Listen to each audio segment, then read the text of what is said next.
On va donc regarder aujourd'hui comment s'entraîner à calmer le mental.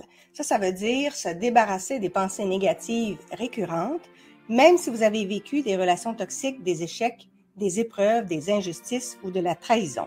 Donc, l'outil qu'on va regarder aujourd'hui, ça permet de désactiver les pensées négatives récurrentes, mais aussi les émotions envahissantes, telles que l'anxiété, la peur, la culpabilité, pour retrouver un certain calme, une certaine sérénité et aussi plus d'énergie. Parce qu'on sait aujourd'hui que les pensées négatives drainent énormément d'énergie et le cerveau, c'est l'organe qui prend le plus d'énergie dans le corps, justement parce qu'il a beaucoup d'informations à traiter. La technique qu'on va voir aujourd'hui permet aussi d'utiliser le pouvoir du corps pour booster le système immunitaire et ça permet aussi à votre corps de se libérer des toxines qui se sont accumulées et dans le corps et dans le cerveau. Pour ceux qui ne me connaissent pas, je suis Master Coach en neurosciences motivationnelles, mais aussi Master Coach en coaching personnel et professionnel, Master Coach en coaching entrepreneurial. Je suis aussi praticienne en hypnose, en EFT, Emotional Freedom Technique. Je suis spécialisée en analyse du langage corporel. Je suis CRHA, conseillère en ressources humaines agréée, membre d'un ordre professionnel. J'ai un baccalauréat en génagogie. Pour ceux qui sont en Europe, c'est l'équivalent d'une licence chez vous. Et j'ai une maîtrise en administration, intervention et changement organisationnel.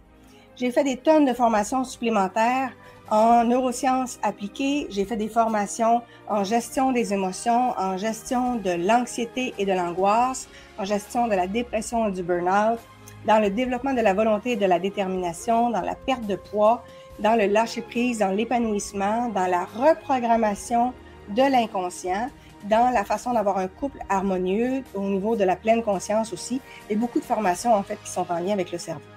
J'ai fait des formations avec Joe Dispenza, Greg Braden, Bruce Lipton, Mario Beauregard, David Lefrançois, François Lemay, Max Piccinini, Anthony Robbins. Bref, j'en ai fait des tonnes. L'exercice qu'on va voir aujourd'hui, il a été validé par les neurosciences et aussi par imagerie médicale fonctionnelle.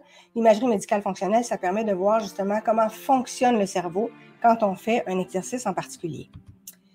Évidemment, vous l'avez vu, je suis une passionnée des neurosciences, je suis une passionnée du cerveau, je parle vite, j'ai un accent québécois, donc je vous invite à prendre des notes et à réécouter la vidéo au besoin.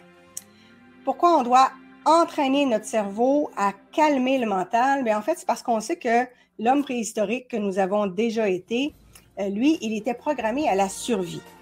Donc, s'il était en train de cueillir des fruits et qu'il y avait un bruit dans le buisson derrière lui, il y avait deux options. Ou bien il continuait de ramasser ses fruits, ou bien il pensait qu'il y avait un prédateur et il s'en allait se cacher dans la caverne. S'il décide qu'il n'y a pas de menace et qu'il continue de ramasser ses fruits et qu'il n'y a pas de menace, il n'y a pas de problème. S'il est en train de ramasser ses fruits, mais il pense qu'il y a un prédateur et qu'il va se cacher dans la caverne, ben, s'il n'y a pas de prédateur, il n'y a pas de problème. S'il y a un prédateur et qu'il est allé se cacher dans la caverne, ben, il y a des bonnes chances de se rendre à temps. S'il a continué de ramasser ses fruits, mais qu'il y a un prédateur, ben, évidemment, là, il est mort. Donc, notre cerveau, il est programmé pour essayer d'identifier le plus possible les menaces environnantes. Et donc, son travail, c'est de rester en mode vigilance. Il cherche les menaces. Il n'est donc pas programmé pour être heureux, pour le bonheur. Il est programmé pour identifier la menace. Aujourd'hui, évidemment, on n'a pas de prédateurs au coin de chacune des rues. On a évidemment évolué énormément. Mais notre cerveau, lui, il n'a pas évolué à la même vitesse que notre environnement. Notre cerveau cherche encore des prédateurs, même s'il n'y en a pas. Et quand il ne trouve pas de prédateurs, ben c'est là où il va générer des pensées négatives, beaucoup de scénarios négatifs, parce que ça lui permet de faire face à un autre phénomène. Parce qu'on a Schopenhauer, qui est un philosophe, qui avait identifié que l'humain a une tendance à souffrir quand il n'a pas quelque chose, puis une fois qu'il l'obtient, bien, il y a peu de satisfaction souvent.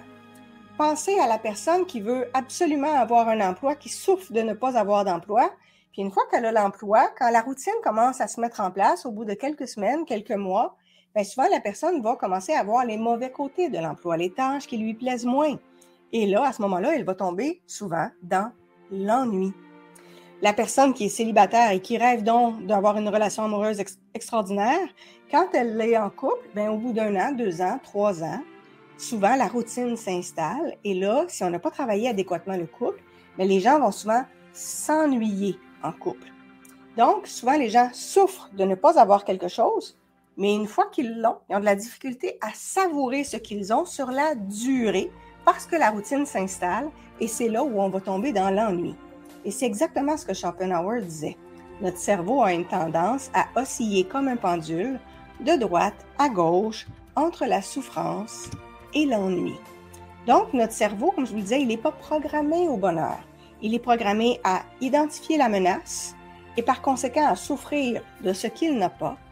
Et quand il obtient ce qu'il veut, il s'ennuie. Il faut donc s'entraîner à calmer le mental, s'entraîner au bonheur parce que ce n'est pas naturel pour le cerveau.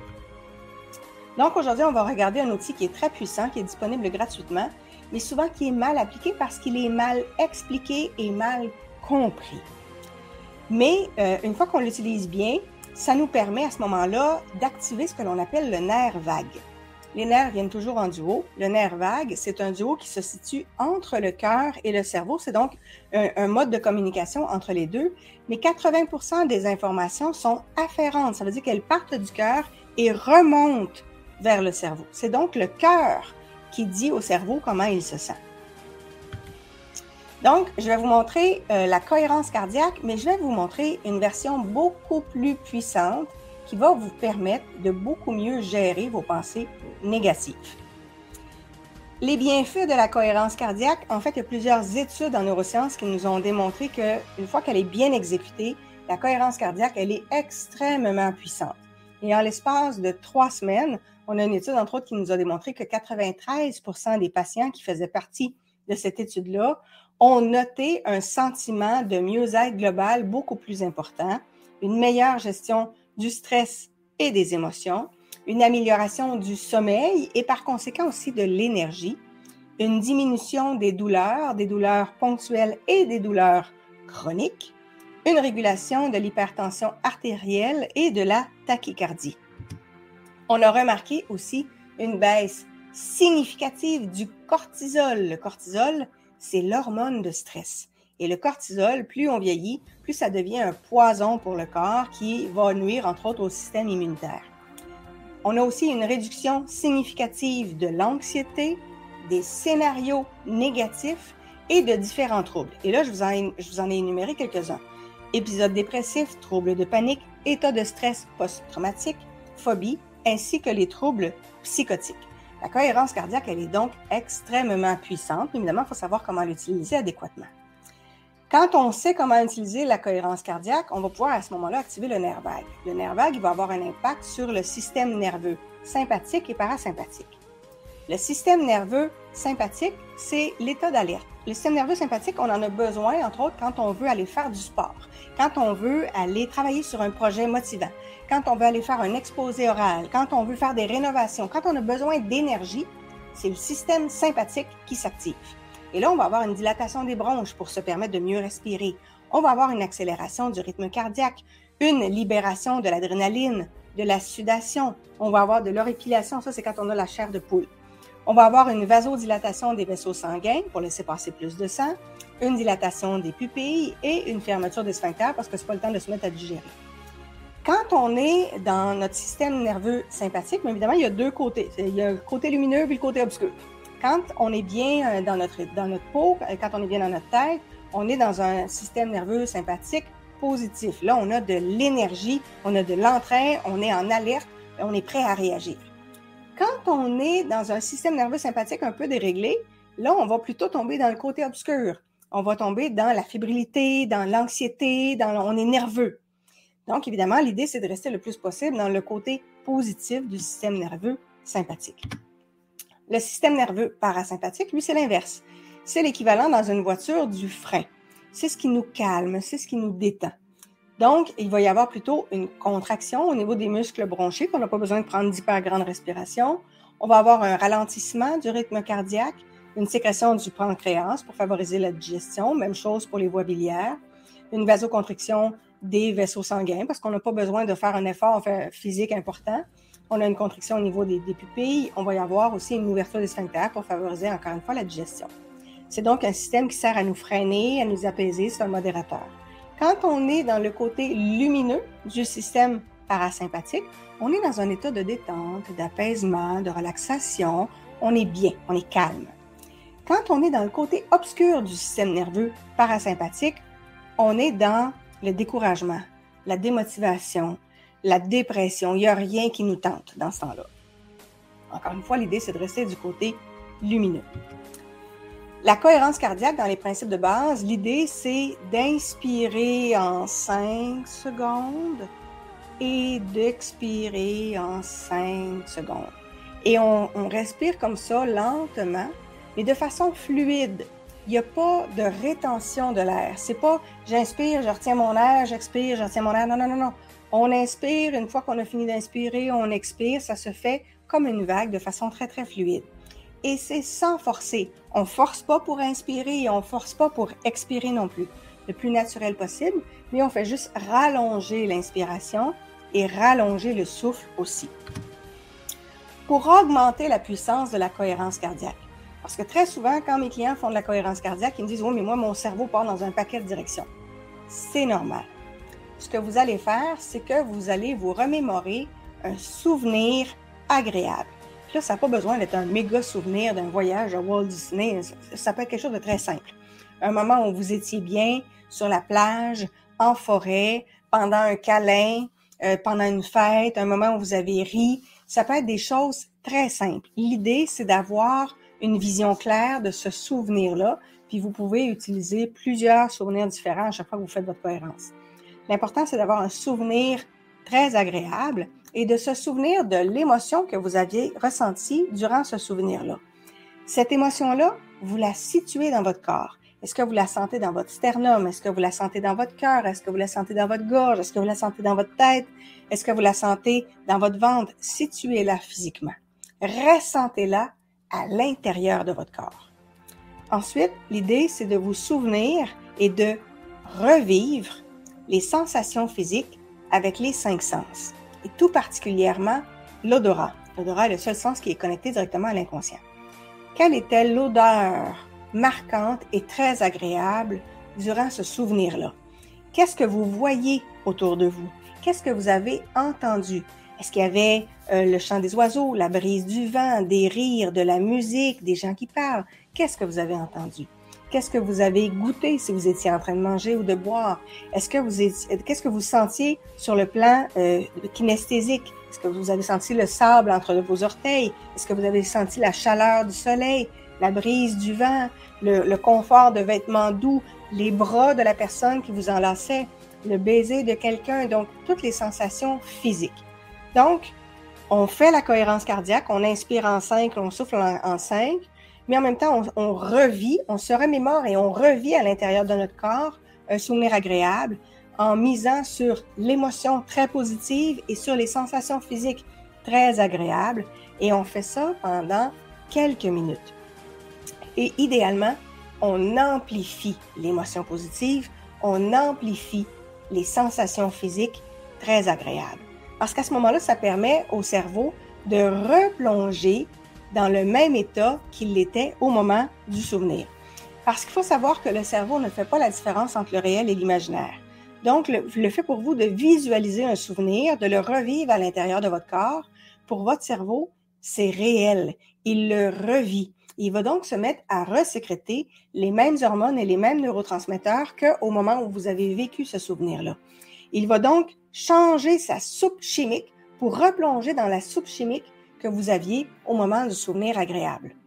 Et à ce moment-là, bien évidemment, il va se mettre à sécréter des hormones beaucoup plus positives, de bien-être, de fierté, de joie, de bonheur, et non pas les hormones de stress. Donc, ça permet au corps et au cerveau de revivre ce moment-là, ça permet de revivre la même chimie. Et quand vous l'appliquez avec la respiration, ce que ça fait, c'est comme on inspire lentement et on souffle lentement, on permet à ce moment-là au cœur de pomper différemment et de pomper plus d'informations aussi vers le cerveau via le nerf vague. Et à ce moment-là, le cœur va lancer un message très puissant au cerveau qui dit « on se calme, tout va bien ». Si vous essayez juste de respirer en vous disant « il faut que j'arrive à me calmer, il faut que j'arrive à me calmer », bien, vos pensées restent négatives et donc les hormones et les neurotransmetteurs dans votre corps et dans votre cerveau vont rester dans les hormones de stress et les neurotransmetteurs de stress. Alors que si vous vous plongez dans un souvenir très agréable, bien à ce moment-là, vous n'essayez pas de forcer votre cerveau à se convaincre. Vous revivez quelque chose qu'il a déjà vécu et donc qui est beaucoup plus naturel. Et à ce moment-là, bien évidemment, ça se peut que vous ayez quand même des pensées qui essaient de passer à travers votre exercice parce qu'on a ce que l'on appelle des identités saboteuses. On a une partie de notre cerveau qui veut rester dans notre ancien moi inconfortable. Parce que même si l'ancien moi, il était inconfortable, il est connu. Et pour le cerveau, c'est moins menaçant quelque chose d'inconfortable, mais connu, qu'aller vers quelque chose d'inconnu. Donc, ça se peut que vos identités saboteuses essaient de ramener des pensées négatives. Quand ça arrive, quand vous vous rendez compte que vous avez des pensées, des fois, elles ne sont même pas négatives, des fois, c'est juste de penser au souper ou de penser à la brassée de lavage. Quand vous vous rendez compte que votre cerveau s'éparpille, faites simplement une inspiration brusque, comme dirait François Lemay. On inspire rapidement, on se concentre tout de suite sur notre respiration, sur l'air qui entre et qui sort des narines, et tout de suite, on se dit « Stop ». Je suis en train d'avoir une pensée. C'est correct. On ne se tape pas sur la tête. Parce que si on se tape sur la tête, on vient de tomber dans le piège de l'émotion négative. On vient de faire exactement ce que notre identité saboteuse voulait, c'est-à-dire s'auto-dénigrer. Et donc, on va plutôt se dire, c'est correct. À partir de maintenant, je me concentre sur mon souvenir. Et là, on replonge dans le souvenir, on replonge dans l'émotion, on replonge dans l'odeur, on replonge dans les sons, on replonge dans les images, on replonge dans le goût, on replonge dans les sensations kinesthésiques. Et donc, à chaque fois que votre esprit a tendance à partir, inspiration rapide, concentration sur la respiration, on se dit « Stop ». J'étais en train de penser, c'est correct. À partir de maintenant, je me concentre sur, et là on se concentre sur notre souvenir agréable. Et l'idée, c'est vraiment que cet exercice-là de cohérence cardiaque associé à un souvenir agréable, c'est un entraînement au focus. Plus vous allez le faire, meilleur vous allez être. C'est un peu comme le karaté. Si les gens me disaient, moi, je ne veux pas m'entraîner durant la semaine, je vais attendre de me faire attaquer dans la rue pour me pratiquer. C'est un peu niaiseux, parce que c'est sûr que ça ne marchera pas. C'est la même chose avec la cohérence cardiaque. J'ai des clients qui me disent, mais quand je serai stressé, je le ferai. Eh non, c'est pas au moment où on est dans le besoin puis dans le manque qu'il faut le faire. Il faut s'entraîner avant pour que quand on a besoin, ça soit beaucoup plus naturel. Donc, l'idée, c'est de vous entraîner le plus possible, de le faire souvent. Plus vous allez vous entraîner, meilleur vous allez être. Et l'idée, c'est de s'entraîner chaque jour. Vous n'avez pas besoin de vous entraîner pendant 2-3 heures. L'idée, c'est d'utiliser la méthode 365. Vous faites cet exercice-là 3 fois par jour. Ça donne 6 respirations par minute pendant 5 minutes. C'est ça la méthode 365. Fait que 3 fois par jour pendant 5 minutes. Puis si vous inspirez en 5 et vous expirez en 5, ça va donner 6 respirations par minute. Et le corps, lui, dès qu'on lui donne l'opportunité d'aller mieux, une vraie opportunité, il va la saisir. Donc, dès que vous allez vraiment faire les exercices de cohérence cardiaque, le corps, il va vraiment essayer de vous aider et il va activer son nerf vague. Vous pouvez utiliser une vidéo d'accompagnement avec un son. Donc, sur YouTube, vous tapez cohérence cardiaque et là, vous allez voir, souvent, c'est des images, soit de vagues et on va avoir des sons qui sont agréables, qui sont apaisants. Mais souvent, on va avoir soit une boule qui monte et qui descend. Donc, vous inspirez quand elle monte, vous expirez quand elle descend. Ou une boule qui grossit et qui rapetisse, c'est le même principe. Et vous allez avoir un signal sonore qui va vous dire quand c'est le temps de passer au cycle suivant. Donc, ça se fait très bien. C'est très efficace. Et vous allez remarquer que dans certains cas, il y a des clients, entre autres, qui hésitent à faire la cohérence cardiaque, même si elle est très efficace, parce que l'identité saboteuse veut les garder dans leur ancien soi et qu'ils ont des bénéfices à être anxieux parce que ça leur donne de l'énergie. Évidemment, l'idée, c'est de trouver d'autres façons d'avoir de l'énergie de façon beaucoup plus positive. Et ça, les identités saboteuses, on va les aborder dans une autre vidéo. Sur ce, je vous souhaite une magnifique journée et on se retrouve bientôt pour une prochaine capsule. Au revoir.